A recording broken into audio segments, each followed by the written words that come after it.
Olá! O reformador Martinho Lutero impactou fortemente a educação e o papel do professor no período em que viveu na Idade Média. As suas ideias, no entanto, continuam extremamente atuais.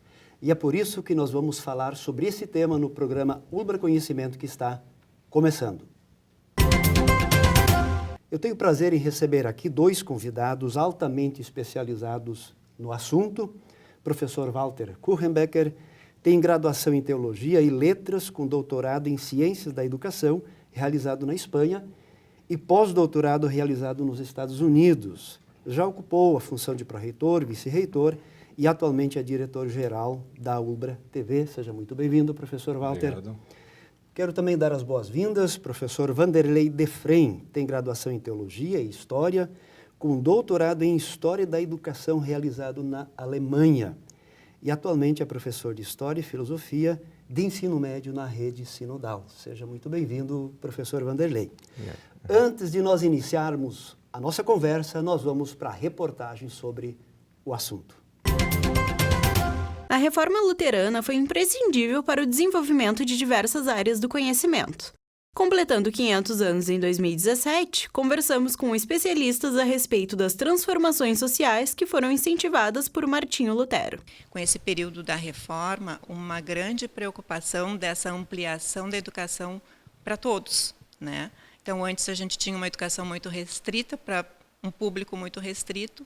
Então, com a reforma, essa universalização e principalmente a inclusão das mulheres, né, na educação, que até então não eram incluídas nesse processo educacional.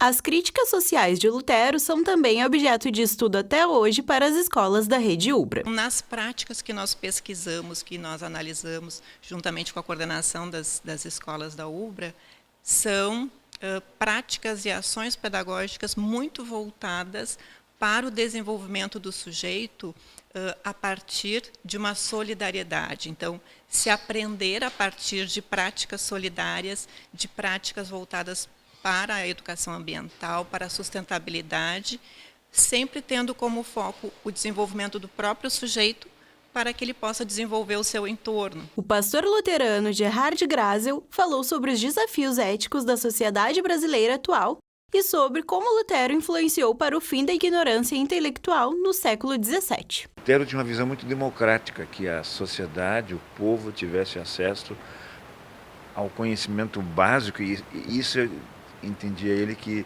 não tem nada que justifique a ignorância. Quem aumenta conhecimento, aumenta a tristeza.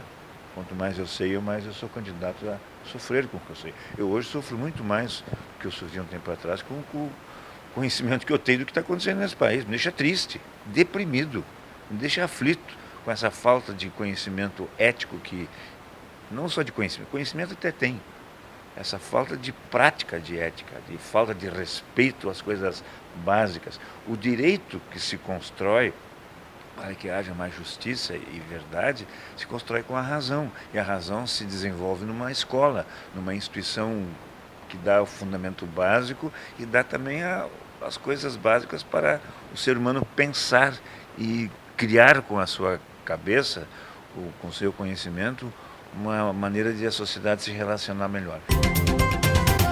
O nosso tema de hoje é Reforma, Educação e Formação Docente. Eu gostaria de começar a conversa com o professor Walter. Quais são as principais ideias que foram assim tão marcantes na área da educação no período medieval em que Lutero viveu?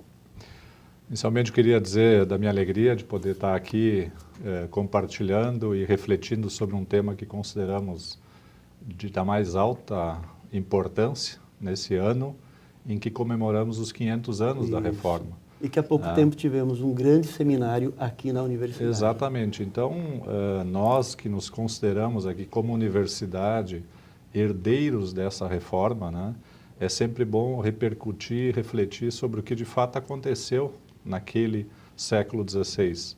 Né, e o que de lá podemos ainda, ao revisar, né, o grande legado, que isso nos encaminhe para o futuro num aprendizado cada vez constante e melhor. Então, esse quadro aqui, Ubra Conhecimento, eu acho que pretende, né, em suma, subsidiar esse debate e esclarecer para a opinião e para os que nos assistem o que afinal nós temos de lá. E quanto à sua pergunta, professor Schubert, realmente o legado, né, da reforma, e especialmente já indo aí ao encontro daquilo que nós entendemos que houve um legado para a educação. Perfeito. Foi entre outras áreas, entre mas outras, o nosso foco hoje é a educação, né?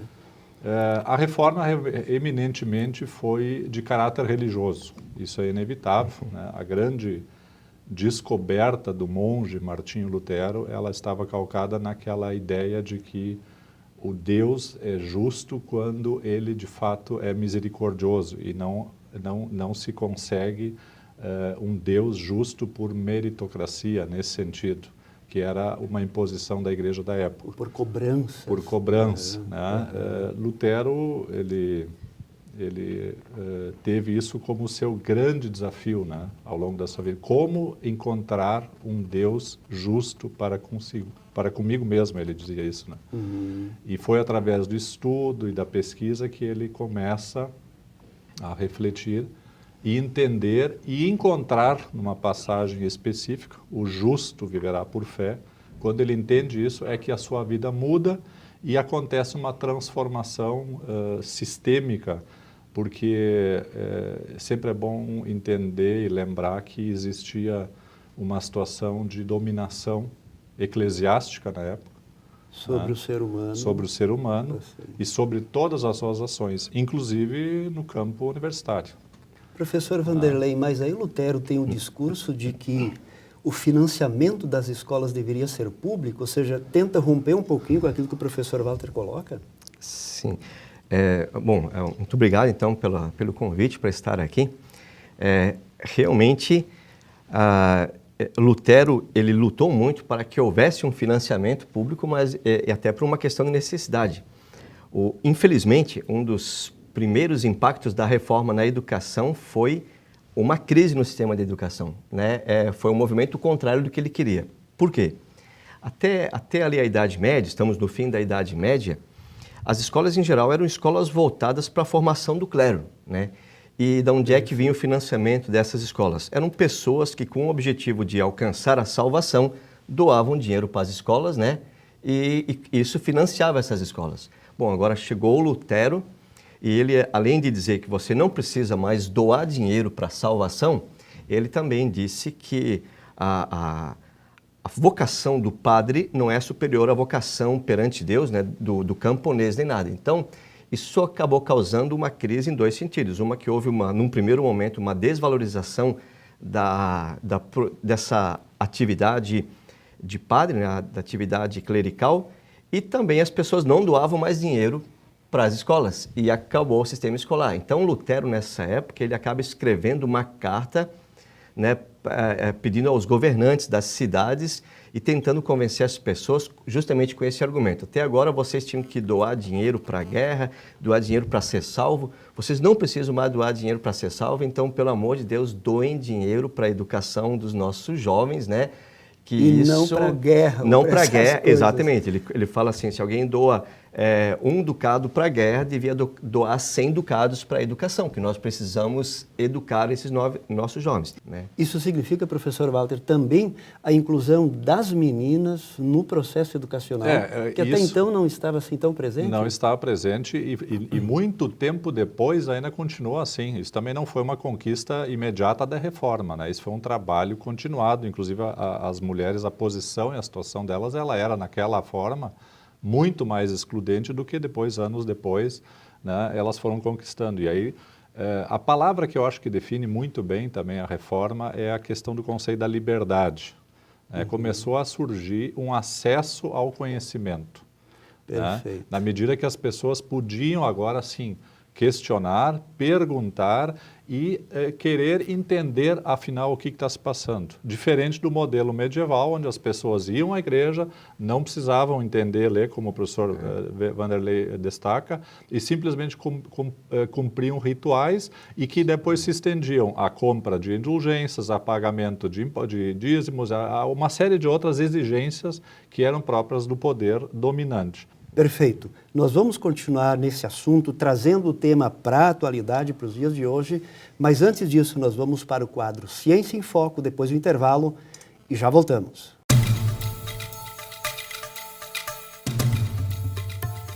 Olá, pessoal! Hoje, nosso recado é sobre a Reforma Luterana. No ano de 1517, insatisfeito com a situação da igreja de sua época, Martinho Lutero publicou na porta da Catedral de Wittenberg as suas 95 teses. Entre outros pontos estabelecidos por este documento, Lutero criticava a venda de indulgências e a negociação de cargos eclesiásticos feitas pela Santa Igreja. Mas o que são indulgências? A indulgência é uma qualidade humana bastante louvável, pois representa a bondade e a capacidade de ser tolerante perante as ações ou particularidades das outras pessoas. No âmbito religioso, nomeadamente na doutrina católica, a indulgência é uma remissão dos pecados e castigos cometidos por um indivíduo cuja culpa já tenha sido perdoada pela Igreja através da misericórdia. O problema é que a indulgência era mal empregada pela Igreja Católica na Idade Média, período em que detinha enorme poder político e econômico. Nessa época, a Igreja ficou conhecida pela venda de indulgências, ou seja, concedia o perdão divino para qualquer pessoa que pagasse por isso. Assim, Martinho Lutero, um dos grandes opositores das ações contraditórias da Igreja Católica na época, liderou a chamada Reforma Protestante, que tinha como base a insatisfação com as atitudes cometidas pela Igreja Católica. Além de se opor à venda de indulgências, Lutero estipulava uma nova forma de relação religiosa. Entre outras coisas, ele defendia que o indivíduo obtinha salvação pela fé e não pelos seus atos. Martinho Lutero era professor de teologia pertencente à ordem agostiniana que viveu na cidade de Wittenberg, na região do Sacro Império Germânico. Durante os seus estudos, ele foi fortemente influenciado pelas obras de Jan Hus, São Paulo e Santo Agostinho. Nessa trajetória de estudos teológicos, ele acabou formulando um conjunto de ideias que iam contra muitos dos princípios estabelecidos pela Igreja Romana. Ao afirmar que as indulgências eram incorretas, pois o fiel se salva não pelos atos que pratica, mas pela fé, Lutero incorria na negação à doutrina da Igreja, praticando uma heresia e expondo-se assim à ação da Inquisição. Assim, em 1520, foi excomungado da Igreja Católica pelo Papa, por ser considerado um herege, isto é, alguém que age contrariamente à doutrina da Igreja a qual pertence. Esses são os acontecimentos que causaram a Reforma Luterana. Por hoje é isso. Até o próximo programa.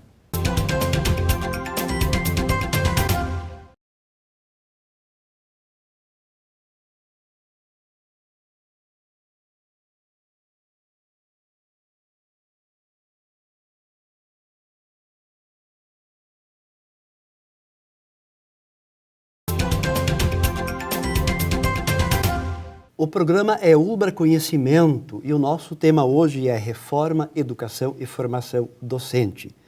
Temos aqui os nossos convidados, professor Walter Kuchenbecker e Vanderlei Defrem, dois professores e conhecedores profundos do assunto. Professor Vanderlei, queria conversar com você agora. Qual é a relevância de Lutero para os nossos dias de hoje? Tem alguma contribuição ou já passou? Em termos da educação. Em termos da educação, okay. Perfeito. Em dois aspectos eu considero que Lutero seja bastante atual. Na época em que ele atuou, ele fez um grande investimento para que as pessoas, as autoridades, elas criassem escolas. E essas escolas foram criadas. E Lutero, para o seu desespero, ele teve que ver que os pais não mandavam seus filhos para as escolas. Olha só. Porque as pessoas achavam assim, bom, se meu filho for para a escola aprender a ler e a escrever, já está bom.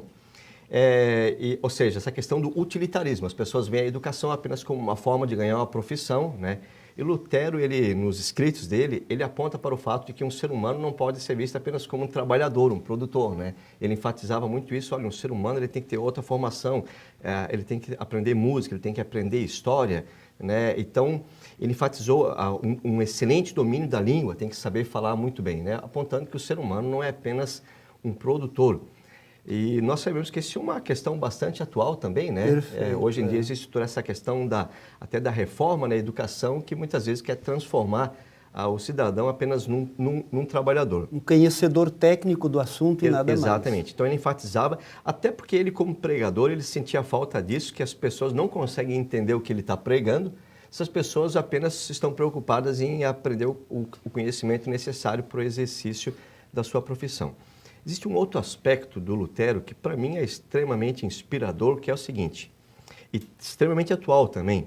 Nós sabemos que existe um grande problema hoje em dia, principalmente na academia, que é a distância da academia para o mundo real das pessoas.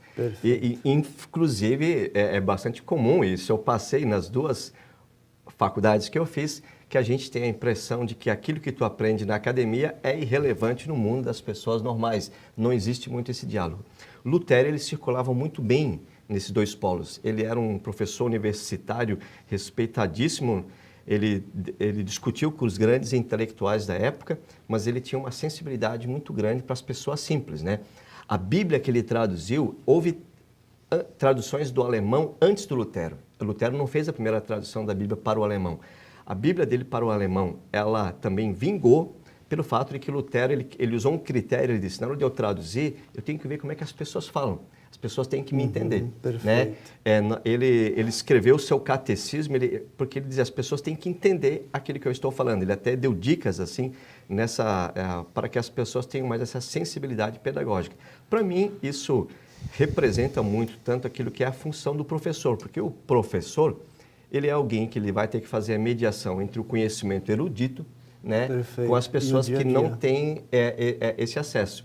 E um professor, ele não pode ser uma pessoa rasa que vai apenas falar coisas básicas para os seus alunos, né? Ou para as pessoas com as quais ele conversa. Isso vale também muito para os pastores. Mas, então, é importante saber fazer essa intermediação. Lutero sabia fazer muito bem. Perfeito. Então, nesse sentido, ele é um exemplo para a universidade e para a igreja também. Perfeito. Professor Walter, você que conhece bastante as universidades luteranas em diversos países, aquilo que o professor Vanderlei coloca de trazer o conhecimento mais perto, como é que isso acontece no dia a dia? Eu acho que um dos grandes ensinamentos que também ficam para nós da reforma e do trabalho e da pesquisa de Lutero é exatamente esse retorno obcecado dele às fontes. Né? Eu acho que isso fica também como ensinamento para as universidades.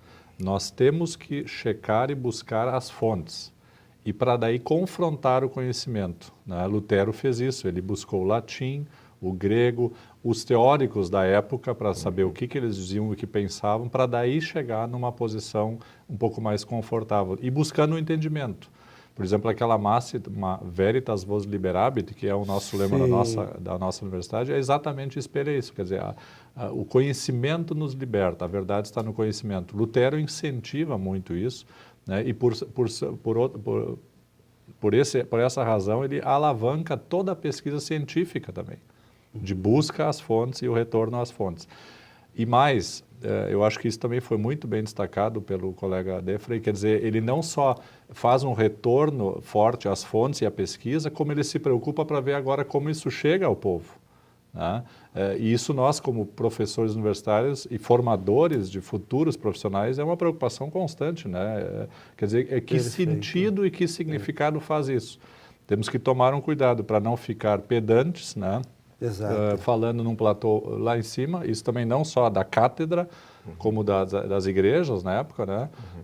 Como também não podemos ser rasos, sem uma busca e um retorno bem profundo naquilo que é o fundamento, né? As fontes, os pesquisadores, enfim. Então, a importância da leitura, da ciência, da pesquisa, e, por outro lado, saber comunicar isso. Então, Lutero, por exemplo, quando ele sai às ruas para ver como é que o povo pensa, sente o que ele quer, para daí fazer uma entrega qualificada do produto, que foi depois o texto bíblico, né? E tantos outros textos que ele for. E não é sem razão também que a igreja, na época, e a Universidade de Wittenberg explode ali, vem alunos e professores do mundo todo, porque queriam ouvir o que esse professor, monge, reformador, Martinho Lutero estava fazendo. Pela sua profundidade no falar, mas muito mais também pela sua clareza em explicar. E coisas, às vezes, muito simples, né? Aliás, coisas muito complicadas e pesadas, elas são entendidas quando elas são colocadas de forma maneira simples, clara, né? Num Sim. conhecimento que atinge todas as pessoas. Eu acho que essa grande contribuição tem sido, assim, no meu entendimento, uma das coisas que a gente podia explorar muito mais, né, em termos de Nas universidade. instituições de formação. Porque existe todo aquele poder centralizado da cátedra. Bom, agora eu atingi um nível, eu sou doutor, eu sou pós-doutor, eu não falo mais com o aluno, não. Professores que se negam, às vezes, até a entrar em sala de graduação, a gente sente isso na universidade. Eu só falo para pós-graduação, eu só interajo com exatamente o grande erro, né? Eu acho que esse é o grande ensinamento. Nós precisamos saber comunicar, e já dizia o próprio Lutero, você precisa saber comunicar no kindergarten, com as crianças. Exato. Se tu sabe que elas entendem, que elas são sinceras, abertas, aí você está preparado para subir nos níveis da escolaridade. Como alguns países que valorizam a educação fazem, exatamente os professores Na da Finlândia, educação o professor são que os mais recebe é o que está alfabetizando, educando. Exato. É bem inverso do que nós, muitas vezes, um sistema, né, se propõe. E o que nós poderíamos dizer assim? Qual é o perfil profissional desejado a partir deste pensamento luterano? Como é que a gente poderia imaginar isso? Tem a ver com a formação que a própria universidade estabelece, mas o que se espera do profissional pela ótica luterana? O que a gente poderia dizer? Eu diria que foi muito importante que o colega Walter, ele apontou, Lutero, ele é alguém que procurava a questão da profundidade, essa questão, a gente tem que conhecer o que os grandes autores falavam, não viver só de resumo, né? Essa questão da busca das fontes, ou seja, a ideia, você tem que ter uma formação intelectual muito sólida, né? Mas, por outro lado, você tem que justamente saber que o teu objetivo não é ficar o tempo todo mostrando para os intelectuais, né, que você tem um lugar ao sol aqui, mas que esse conhecimento ele só vai ter relevância social se você, de alguma forma, conseguir estabelecer essa comunicação com as pessoas comuns. Porque se você não estabelecer, alguém vai estabelecer. Eu acho que isso deveria certamente nortear a formação, né, em cada universidade. Ou seja, o conhecimento precisa ser aplicado no dia a dia. Precisa mostrar isso no concreto. Ele tem que estar em diálogo, porque eu, na minha área de história, eu vejo de uma forma muito triste quem é que populariza a história no Brasil. São jornalistas, né, os historiadores. Por quê? Porque os historiadores não conseguem fazer esse diálogo. Então, muitas vezes o conhecimento no Brasil ele é mediado pela mídia, também, né? Porque justamente a universidade e a universidade reclama da forma como isso é muitas vezes feito, mas a universidade, ou digamos os intelectuais em geral, eles têm dificuldade de fazer essa mediação. Muito bem, nós vamos para o quadro Dica de Saúde e já voltamos para as nossas considerações finais. Martinho Lutero foi um homem que escreveu muito. Atualmente, os livros dele reunidos somam mais de 120 volumes. Mas existe um pensamento que, de certa maneira, está presente em todos eles. É a ideia de as duas justiças. A justiça passiva e a justiça ativa. A justiça passiva é aquela no nosso relacionamento com Deus, é a justiça vertical. Nessa justiça, nós recebemos tudo gratuitamente das mãos de Deus e Ele então nos abençoa. Já na justiça ativa, que é a justiça horizontal, é a justiça que nós estabelecemos com as pessoas que estão nesse mundo. Nessa justiça nós temos um chamado de Deus para servir a todos, independentemente de onde estejamos. Se você é pai, mãe, filho, filha, professor, doutor, advogado, trabalha nos serviços gerais, é motoristas, Lutero defendia a ideia que, independentemente de onde você esteja, você tem um chamado de Deus para servir e ajudar a construir uma sociedade melhor. Ele, por exemplo, dizia que uma mãe que está limpando a fraldinha suja do seu filho faz diante de Deus um serviço tão belo e tão glorioso como um padre que está rezando uma missa. Essa teologia, então, nos chama para vivermos de maneira ativa na sociedade, contribuindo a partir dos dons que recebemos de Deus para o benefício de todas as pessoas. O programa é Ulbra Conhecimento e o nosso tema hoje é Reforma, Educação e Formação Docente. Nós vamos agora para o recado final dos nossos convidados. Professor Walter, o seu recado final? Mais uma vez, obrigado pela oportunidade. Eu acho que é um momento ímpar de poder aqui refletir, repercutir, né, as grandes conquistas que se teve com a reforma. Na área da educação, eu acho que nós podemos destacar e firmar alguns conceitos que já destacamos antes, né? O conceito de liberdade, que eu acho importante. Sim, sim. A questão de justiça, de um Deus amoroso que salva o pecador, e aí fica aquele dueto, né? Simul justus et peccator, Sim, no sim. latim, né? Quer dizer, nós somos ao mesmo tempo santos, mas ao mesmo tempo pecadores, pela graça santos, perdoados e amados. Na educação, acho que é o grande aprendizado também de recorrer sempre às fontes, buscar e conhecer como Lutero fez, quando ele se jogou para dentro da biblioteca da Universidade de Wittenberg e tentou entender aquilo que lhe angustiava, afinal que Deus é esse que me castiga, me obriga, me faz ser um miserável, né? E quando ele entende, então, pela leitura, pelo estudo, né, ele já como professor, daquilo que significa de fato o justo viverá por fé. Então, acho que é um outro ensinamento. E, por último, né, o grande esforço e empenho dele, estimulando príncipes e reis para que invistam em educação, que é a melhor forma de nós fazer um mundo mais justo, mais humano, né, e que tenha direitos iguais para todos. Ao invés de investir em armas, em guerra, ele bate muito nessa tecla, e que jamais nós teríamos suficiente armamentos nesse país para poder a educação seria, então, o grande destaque e a herança também da reforma. Como tantos outros, né, destaques que poderíamos aqui fazer, mas eu acho que já temos bastante matéria aí. Muito bem. Professor Vanderlei, o seu recado final. Então, nesse sentido, essa questão da valorização de que a educação ela não deve estar voltada apenas para a preparação, para a profissão, para o trabalho, né? Mas que ela procure ajudar o ser humano a desenvolver as suas potencialidades nas diversas áreas. E essa importância para que se estabeleça um contato, uma comunicação entre o conhecimento acadêmico e o dia a dia. E é muito importante isso que o Walter falou, o Lutero gostava de enfatizar isso, nós somos ao mesmo tempo justos e pecadores. E isso, de repente, pode ser transmitido também para a educação no sentido de que nós sabemos que procuramos aí a fórmula mágica de uma educação que vai funcionar.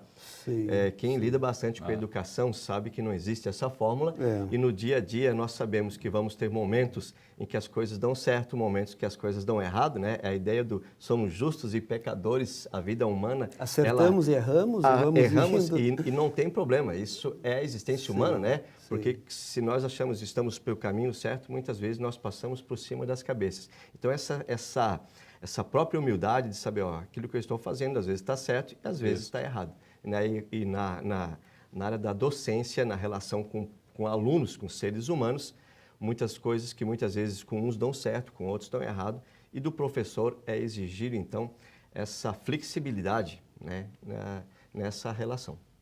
Muito bem, eu quero agradecer os nossos convidados, professor Walter Kuchenbecker, professor Vanderlei Defrem, por esse diálogo agradável, agradecer você pela companhia e nós voltamos a semana que vem para mais um programa Ubra Conhecimento. Até lá!